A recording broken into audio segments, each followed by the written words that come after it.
ಜನವರಿ 19 ವೇಮನ ಜಯಂತಿ ಹಿನ್ನೆಲೆ ಶಾಸಕಿ ರೂಪಕಲಾ ಶಶಿಧರ್ ಅವರ ನೇತೃತ್ವದಲ್ಲಿ ಪೂರ್ವಭಾವಿ ಸಭೆ, ರೆಡ್ಡಿ ಸಮುದಾಯದ ಮುಖಂಡರು ಭಾಗಿ. 17-18ನೇ ಶತಮಾನದ ಮಹಾನ್ ದಾರ್ಶನಿಕರು, ಆಧ್ಯಾತ್ಮಿಕ ಕವಿಯಾದ ಯೋಗಿ ವೇಮನರವರ ಜಯಂತಿ ಹಿನ್ನೆಲೆ ಶಾಸಕಿ ರೂಪಕಲಾ ಶಶಿಧರ್ ಅವರ ನೇತೃತ್ವದಲ್ಲಿ ಪೂರ್ವಭಾವಿ ಸಭೆಯನ್ನು ನಡೆಸಲಾಯಿತು. ತಾಲೂಕು ಆಡಳಿತ ಕಚೇರಿಯಲ್ಲಿ ನಡೆದ ಸಭೆಯಲ್ಲಿ ರೆಡ್ಡಿ ಸಮುದಾಯದ ಮುಖಂಡರು ಭಾಗಿಯಾಗಿ ತಮ್ಮ ಅಭಿಪ್ರಾಯಗಳನ್ನು ವ್ಯಕ್ತಪಡಿಸಿದರು. ಸರ್ಕಾರದ ಸುತ್ತೋಲೆಯಂತೆ ಜನವರಿ 19ರಂದು ಸರ್ಕಾರಿ ಕಾರ್ಯಕ್ರಮವಾಗಿ ಜಯಂತಿ ಆಚರಣೆ ಮಾಡಿ ನಂತರ ಇನ್ನೊಂದು ದಿನ ಯೋಗಿ ವೇಮನ ಜಯಂತಿ ಆಚರಿಸಲು ಸಮುದಾಯದವರು ತೀರ್ಮಾನಿಸಿದರು. ಈ ವೇಳೆ ಶಾಸಕರು ಮಾತನಾಡಿ, ಯೋಗಿ ವೇಮನರವರು ತಮ್ಮ ಸನ್ಯಾಸ ಜೀವನದ ಮೂಲಕ ಪ್ರಪಂಚಕ್ಕೆ ಒಂದು ಉತ್ತಮ ಸಂದೇಶವನ್ನ ನೀಡಿದವರು. ಇಂತಹ ಮಹನೀಯರ ಜಯಂತಿಯನ್ನ ಶ್ರದ್ಧಾ ಭಕ್ತಿಯಿಂದ ಆಚರಿಸಲು ಅಗತ್ಯ ಸಹಕಾರ ನೀಡುವುದಾಗಿ ತಿಳಿಸಿದರು. ಈ ಸಭೆಯಲ್ಲಿ ತಹಶೀಲ್ದಾರ್ ಭಾರತ್, ಇಒ ವೆಂಕಟೇಶಪ್ಪ, ರೆಡ್ಡಿ ಸಂಘದ ಅಧ್ಯಕ್ಷ ಪ್ರಸನ್ನ ರೆಡ್ಡಿ, ಮುಖಂಡರಾದ ರವಿರೆಡ್ಡಿ, ಅಪ್ಪಿರೆಡ್ಡಿ, ವಿಜಯರಾಘವರೆಡ್ಡಿ, ವೆಂಕಟರೆಡ್ಡಿ, ದಾಮೋದರ ರೆಡ್ಡಿ, ರಾಧಾಕೃಷ್ಣ ರೆಡ್ಡಿ, ಪದ್ಮನಾಭ ರೆಡ್ಡಿ, ಜಯರಾಮ್ ರೆಡ್ಡಿ, ಗೋಪಿ, ಸುಧಾಕರ್ ರೆಡ್ಡಿ, ಅಭಿಲಾಷ್ ರೆಡ್ಡಿ, ಕೋದನ್ ರೆಡ್ಡಿ, ಶ್ರೀಧರ್ ರೆಡ್ಡಿ ಸೇರಿದಂತೆ ಇತರೆ ಸಮುದಾಯದ ಮುಖಂಡರು, ವಿವಿಧ ಇಲಾಖಾ ಅಧಿಕಾರಿಗಳು ಇದ್ದರು. ಇವತ್ತು ಏನು ವೇಮನ ಜಯಂತಿ ಬಗ್ಗೆ ಪೂರ್ವಭಾವಿ ಸಭೆಯನ್ನು ತಾಲೂಕು ಸಭಾಂಗಣದಲ್ಲಿ ಹಮ್ಮಿಕೊಳ್ಳಲಾಗಿತ್ತು. ನಮ್ಮ ಗೌರವಾನ್ವಿತ ಶಾಸಕರು ಮತ್ತು ತಾಲೂಕಿನ ಎಲ್ಲ ಅಧಿಕಾರಿ ವರ್ಗದವರು ಕೂಡ ಆಗಮಿಸಿ ಅತ್ಯಂತ ಅಚ್ಚುಕಟ್ಟಾದಂಥ ಒಂದು ಕಾರ್ಯಕ್ರಮ ನಡೆಸಿಕೊಟ್ಟಿದ್ದಾರೆ.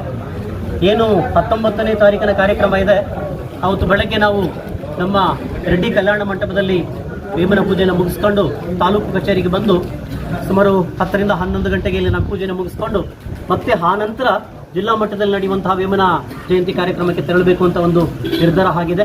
ಸೊ ಇದನ್ನು ತಮ್ಮ ಮುಂದೆ ಹಂಚಿಕೊಳ್ಳೋದಕ್ಕೆ ನನಗೆ ಖುಷಿ ಆಗುತ್ತೆ. ಧನ್ಯವಾದಗಳು.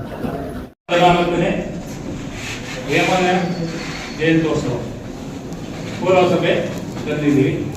ನಾವು ಯಾವ ಥರ ಮಾಡಬೇಕು ಅನ್ನೋದು ಉದ್ದೇಶ ತಂದಿದ್ದಾರೆ. ನಾವು ಬೆಳಿಗ್ಗೆ 9 ಗಂಟೆಗೆ ನಮ್ಮ ಕಲ್ಯಾಣ ಮಂಟಪದಲ್ಲಿ ಪೂಜೆ ಮುಗಿಸ್ಕೊಂಡು ತಾಲೂಕು ಆಡಳಿತಕ್ಕೆ ಬರ್ತೀವಿ. ನಾವು 10 ಗಂಟೆಯಿಂದ 11 ಗಂಟೆ ಒಳಗಡೆ ಮುಗಿಸ್ಬೇಕಾಗುತ್ತೆ. ಅದಾನಂತರ ನಾವು ಕೋಲಾರ ಹೋಗೋ ಕಾರ್ಯಕ್ರಮ ಇದೆ. ಇದರಲ್ಲಿ ಎಲ್ಲರೂ ಭಾಗವಹಿಸಬೇಕಂತ ತಮ್ಮಲ್ಲಿ ಮೊದಲನೇ ವಿನಂತಿಸ್ತೀವಿ. ಇನ್ನೊಂದು, ನಾವೇನಾದರೂ ಮಾತಾಡಿದ್ರೆ ಸ್ವಲ್ಪ ಕೆಲವರು ಬೇಜಾರು ಮಾಡಿಕೊಡ್ತಾರೆ. ನಾನು ಇರೋದನ್ನ ಹೇಳ್ತೀನಿ. ಯಾಕೆಂದರೆ ತಾಲೂಕು ಆಡಳಿತ ಪೂರ್ವ ಸಭೆ ಕರೆದಿದ್ದಾರೆ. 11 ಸಲ ಕರೆದಿದ್ರು. ಅವತ್ತು ನಾವು ಬಂದಾಗ ವೀಕ್ಷಣೆ ಮಾಡಿದ್ರೆ ಇವತ್ತು ಇದು ಮಾಡಿಲ್ಲ. ಇವತ್ತು 33 ಇಲಾಖೆ ಇದೆ. ಆ 33 ಇಲಾಖೆಯಲ್ಲಿ 33 ಇಲಾಖೆ ಇಲ್ಲ ನನಗೆ ಗೊತ್ತಂಗೆ. ಕೆಲವರು ಮೊಬೈಲ್ ನೋಡ್ಕೊಂಡು ಕೂತಿದ್ದಾರೆ. ಇಲ್ಲಿ ಏನು ಮಾತಾಡ್ತಾ ಇದ್ದಾರೆ ಅಂತ ಅದನ್ನು ನೋಡ್ಕೊಂಡಿಲ್ಲ. ನಮ್ಮವರೇ ನನಗೆ ಫೋನ್ ಹೇಳ್ತಾ ಇದ್ದಾರೆ ಹೇಳಿ. ಯಾಕಂದ್ರೆ ಒಂದು ರೆಡ್ಡಿ ಕಮ್ಯುನಿಟಿ ಅಂದ್ರೆ ಯಾಕೆ ಇಷ್ಟೊಂದು ನೆಗ್ಲಿಜೆನ್ಸ್ ಅಂತ ನನ್ನ ಒಂದು ಅನಿಸಿಕೆ. ಯಾಕೆ ಸರ್ ಆಗಬಾರ್ದು?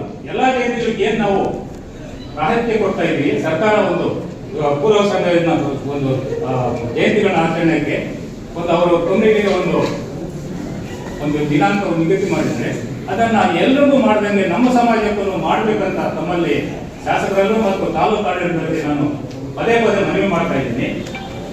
ಅದನ್ನು ಪದೇ ತಿಳ್ಕೋಬೇಕು ಅಂತ ಹೇಳ್ತಾ ಇದ್ದೀವಿ. ನಾವು ಯಾರ ಮೇಲೂ ದೋಷ ಇಟ್ಕೊಂಡು ಮಾತಾಡಕ್ಕೆ ಇದಿಲ್ಲ. ಆದರೆ ಬದಲಾವಣೆ ಆಗ್ಬೇಕು.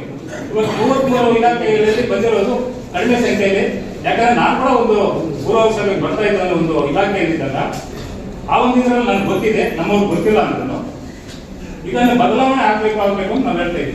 ಇವತ್ತು ಶಿಕ್ಷಣ ಇಲಾಖೆ ಇಲ್ಲ. ಇಲ್ಲಿ ನನಗೆ ಗೊತ್ತಾಗ ಶಿಕ್ಷಣ ಇಲಾಖೆ ಇವತ್ತು ಪೂರ್ವ ಸಭೆಯಲ್ಲಿ ನಾವು ಏನು ನಿರ್ಣಯ ತೆಗೆದುಕೊಂಡ್ರೆ, ಹೋದ ವರ್ಷ ವೇಮರೆಡ್ಡಿ ವಲ್ಲ ಮೇಲೆ ಒಂದು ಇದು ಆರ್ಡರ್ ಮಾಡಿಲ್ಲ. ಅಲ್ಲಿ ಬಿಒ ಕಡೆಯಿಂದ ಏನು ಶಾಲಾ ಕಾಲೇಜುಗಳಲ್ಲಿ ಇದು ವೇಮರೆಡ್ಡಿ ಮಲ್ಲಮ್ಮ ಮಾಡ್ಬೇಕಂತ, ವೇಮನ ಜಯಂತಿ ಮಾಡ್ಬೇಕಂತ ಮಾಡಿಲ್ಲ. ಇದು ನಾವು ಪದೇ ನಾವು ಬೇಕು ಅಂತ ನಾವು ರೆಸ್ಪೆಕ್ಟ್ ಕೊಳ್ಳೋ ತರ ಆಗ್ಬಿಟ್ಟಿದೆ. ಅವರೆಲ್ಲ ಅವ್ರು ಬರಬೇಕು. ಆದ್ರೂ ಈ ತರ ಆಗ್ತಾಗಿದ್ರೆ ನಾವು ಏನು ಅಂಶ ನಮ್ಗೆ ಅರ್ಥ ಆಗ್ತಾ ಇಲ್ಲ. ಮುಂದಿನ ದಿನಗಳಲ್ಲಿ ಅದು ಆಗ್ಬಾರ್ದು ಅಂತ ನೋಡಿ. ಇವತ್ತು ಬಿ ಅವರು ಇಲ್ಲ, ಇಲ್ಲಿ ಶಿಕ್ಷಣ ಇಲಾಖೆ ಇಲ್ಲ. ನಾವು ಯಾರು ಬೇಕಾಗಿ ನಾವು ನಮ್ಮವರೆಲ್ಲ ಇಷ್ಟೊತ್ತು ಭಾಷಣ ಮಾಡಿದ್ರು. ಕೆಲವರು ಮೊಬೈಲ್ ನೋಡ್ಕೊಂಡು ಕೂತಿದ್ದಾರೆ. ಇದೇ ನಮ್ಮ ಹತ್ರ ಉದಾಹರಣೆ. ಇದು ಆಗ್ಬಾರ್ದು ಅಂತ ನಮಗಿದು. ನಾನು ಮಾತಾಡೋದು ಸ್ವಲ್ಪ ಬೇಜಾರು ಅನಿಸ್ಬೋದು, ಆದ್ರೆ ನಾನು ವಿರೋಧನ ಹೇಳ್ತಾ ಇದ್ದೀವಿ. ಅದನ್ನ ನೀವು ಯಾವ ತರ ಕೊಡ್ತಿದ್ರೆ ನಮ್ಗೆ ಗೊತ್ತಿಲ್ಲ. ನನ್ನ ಒಂದು ಸಂತೋಷವಾಗಿ ಇವತ್ತು ತಮ್ಮೆಲ್ಲರನ್ನು ಅಭಿನಂದನೆಗಳನ್ನು ಸಲ್ಲಿಸ್ತೀವಿ. ಕೋಲಾರ ಜಿಲ್ಲೆಯಲ್ಲಿ ನಾವು ಪ್ರತಿ ತಾಲೂಕುಗಳಲ್ಲಿ ವಿಜೃಂಭಣೆಯಿಂದ ಆಚರಿಸಲು ಎಲ್ಲರೂ ಸಕಲ ಪೂರ್ವಭಾವಿ ಸಭೆಗಳನ್ನ ಮಾಡ್ಕೊಂಡು ಬಂದ್ವಿ. ಎಲ್ಲ ಕಡೆಗೂ ನಮ್ಮ ಸಮುದಾಯ ಈ ಬಾರಿ ಹೆಚ್ಚಿನ ಸಂಘಟನೆ ಆಗಿ ಮಹಾಯೋಗಿ ವೇಮನನ ಜಯಂತ್ಯೋತ್ಸವ ಪಾಲ್ಗೊಳ್ಳಲು ಆಸಕ್ತರಾಗಿರೋದಕ್ಕೆ ಎಲ್ಲರೂ ನಾನು ಆಭಾರಿ. ನಾನು ಈ ದಿನ ನಮ್ಮ ತಾಲೂಕು ಆಡಳಿತಕ್ಕೂ ಮತ್ತು ನಮ್ಮ ಜನಪ್ರಿಯ ಶಾಸಕರನ್ನು ತರಬೇಕಂದ್ರೆ ನಮ್ಮ ಕೆಜಿಎಫ್ ತಾಲೂಕಿನಲ್ಲಿ 33 ಇಲಾಖೆಗಳಿವೆ. ಮಹಾಯೋಗಿ ವೇಮನ ಸರ್ಕಾರ ಕಾರ್ಯಕ್ರಮ ಆಗಿರೋದ್ರಿಂದ ಎಲ್ಲಾ ಇಲಾಖೆಗಳಲ್ಲಿ ವೇಮನನ ಭಾವಚಿತ್ರವನ್ನು ಇಟ್ಟು ಅವತ್ತು ಆ ಕಾರ್ಯಕ್ರಮವನ್ನ ಮಾಡಬೇಕು ಅಂತ ಮಾಡಿಕೊಡ್ಬೇಕು ಅಂತೇಳಿ ತಮ್ಮಲ್ಲಿ ಮನವಿ ಮಾಡ್ಕೊಳ್ತಾ ಇದ್ದಾರೆ. ಎಲ್ಲ ಗ್ರಾಮ ಪಂಚಾಯಿತಿಗಳಲ್ಲಿ ಪಿಡಿಒ ಮುಖಾಂತರ ಆ ಗ್ರಾಮ ಪಂಚಾಯಿತಿಗಳು ಸಹ ಮಾಡ್ತಾ ಇದ್ದೀರಾ. ತಾವು ದಯವಿಟ್ಟು ಅದನ್ನೆಲ್ಲ ನಮ್ಮ ತಾಲೂಕು ಸಂಬಂಧಪಟ್ಟ ಎಲ್ಲ ಪಂಚಾಯಿತಿಗಳಲ್ಲೂ ಸಹ ಮಹಾಯೋಗಿ ವೇಮನನ ಜಯಂತ್ಯೋತ್ಸವ ಆಚರಿಸಿ ತಾವು ಎಲ್ಲರಿಗೂ ತಿಳಿಸ್ಬೇಕು ಅಂತ ತಮ್ಮೆಲ್ಲ ಮನವಿ ಮಾಡ್ಕೊಳ್ತೇವೆ. ಹಾಗೆ ನಿಮಗೆ ಸ್ಪಂದಿಸಿ ಈಗಾಗಲೇ ನಮ್ಮ ಕರ್ನಾಟಕದ ಪ್ರಥಮ ಮುಖ್ಯಮಂತ್ರಿಗಳ ಒಂದು ಸ್ಮಾರಕ ಭವನ ನಿರ್ಮಾಣ ಮಾಡಲು ಸ್ಥಳಾವಕಾಶವನ್ನು ಕೊಟ್ಟು ಮತ್ತೆ ಆ ಕಟ್ಟಡವನ್ನ ನಿರ್ಮಿಸಲು ನೀಲನಕ್ಷೆಯನ್ನ ತಯಾರು ಮಾಡಿರುವುದು ನಮಗೆಲ್ಲರಿಗೂ ಒಂದು ಒಳ್ಳೆಯ ಸಂತೋಷವಾಗಿದೆ. ಹಾಗೆ ಇವತ್ತಿನ ದಿನ ನಮ್ಮ ಕೆ.ಸಿ. ಪುತ್ಥಳಿ ಕೋಲಾರ ಜಿಲ್ಲೆಯಲ್ಲಿ ಅನಾವರಣ ಮಾಡೋದಕ್ಕೆ ಎಲ್ಲ ಜಿಲ್ಲಾಡಳಿತ ಮತ್ತೆ ನಮ್ಮ ಜನಪ್ರಿಯ ಮಂತ್ರಿಗಳಾದಂತಹ ರಾಮಲಿಂಗಾರೆಡ್ಡಿ ಅವರ ನೇತೃತ್ವದಲ್ಲಿ ಅದನ್ನು ಸಹ ಅಳವಡಿಸಕ್ಕೆಲ್ಲ ಪ್ರಯತ್ನ ಮಾಡಿದ್ದೀವಿ.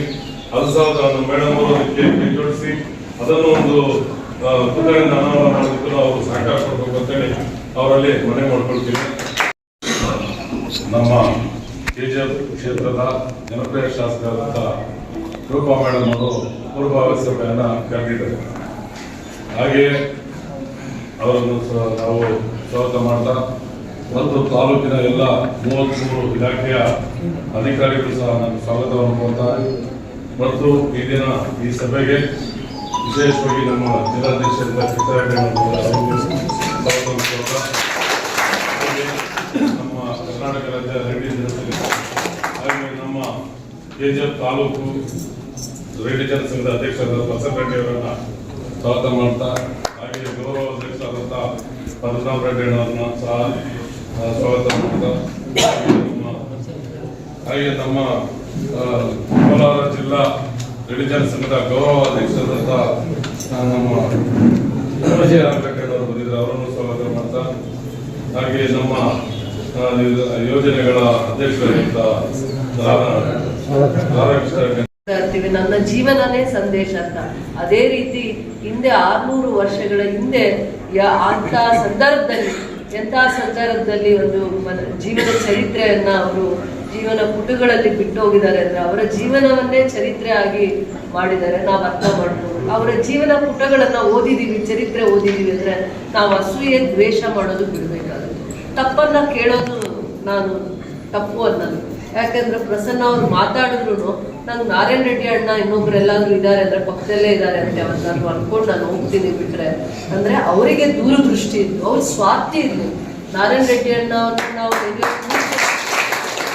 ಸ್ವಾರ್ಥಿ ಇರ್ಲಿಲ್ಲ. ಯಾರೇ ಬಂದ್ ಕಷ್ಟ ಅಂದ್ರೆ 5 ಗಂಟೆಗೆ ರೆಡಿಯಾಗಿ ಟ್ರೈನ್ ಹಚ್ತಾ ಇದ್ರು, ಅವ್ರನ್ನ ಜೊತೆಯಲ್ಲಿ ಇಟ್ಕೊಂಡು ಒಂದ್ ಚಿಕ್ಕದ ಫೈಲ್ ಎತ್ಕೊಂಡು.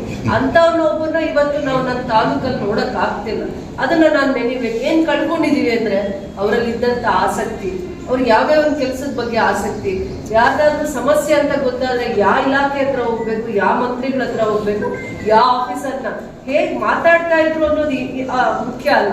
ಆದ್ರೆ ಸಮಸ್ಯೆಗೆ ಅವ್ರು ಒತ್ತು ಕೊಡ್ತಾ ಇದ್ರಲ್ಲ ಅದು ಮುಖ್ಯ. ಯಾರತ್ರ ಆದ್ರೂ ಹೋದಾಗ ಗೊತ್ತಾಗ್ತಿರ್ಲಿಲ್ಲ ಇವ್ರನ್ನ ಹೆಂಗ್ ಮಾತಾಡ್ಬೇಕು, ಅವ್ರನ್ನೇ ಅದೊಂದು ಕಷ್ಟ ಇತ್ತು. ಬಿಟ್ರೆ ಮಿಕ್ಕಿದ ವಿಚಾರದಲ್ಲಿ ಕೆಲಸದ ಬಗ್ಗೆ ಇದ್ದಿದ್ದು ಕಳಕಳಿ ಆಸಕ್ತಿ ಅಂತ ನೋಡಿದಾಗ ದೂರದೃಷ್ಟಿ ಇತ್ತು ಅನ್ನೋದನ್ನ ಅಂತ ಒಬ್ಬ ವ್ಯಕ್ತಿನ ಇವತ್ತು ಕಳ್ಕೊಂಡಿದೀವಿ.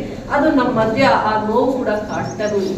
ಅದಕ್ಕೋಸ್ಕರ ಯಾವತ್ತು ಒಬ್ಬ ವ್ಯಕ್ತಿ ಅಥವಾ ಒಬ್ಬ ಮನುಷ್ಯ ನಮ್ಮ ಜೊತೆಯಲ್ಲಿದ್ದಾಗ ಅದ್ರ ಬೆಲೆ ಗೊತ್ತಾಗಲ್ಲ. ಅದರಿಂದ ನಾವು ಪ್ರಯತ್ನ ಮಾಡುವಾಗ ಸ್ವಯಂ ಪ್ರೇರಿತವಾಗಿ ಸರ್ಕಾರ ಏನ್ ಮಾಡಿದೆ, ಎಷ್ಟು ಮಾಡಕ್ ಅವಕಾಶ ಆಗಿದೆ, ಇನ್ನೆಷ್ಟು ನಾವು ಸೇವೆ ಮಾಡ್ಕೋಬೇಕು ಅನ್ನುವಂಥ ವಿಚಾರ ಬಂದಾಗ ಇಡೀ ಕ್ಷೇತ್ರಕ್ಕೆ 10 ವರ್ಷಗಳ ಕಾಲ ರಾಮಲಿಂಗ ರೆಡ್ಡಿ ಅವರು ನಾವು ಎಲ್ಲಿ ಕರೆದ್ರೆ ಅಲ್ಲಿ ಬಹಳ ಗೌರವವಾಗಿ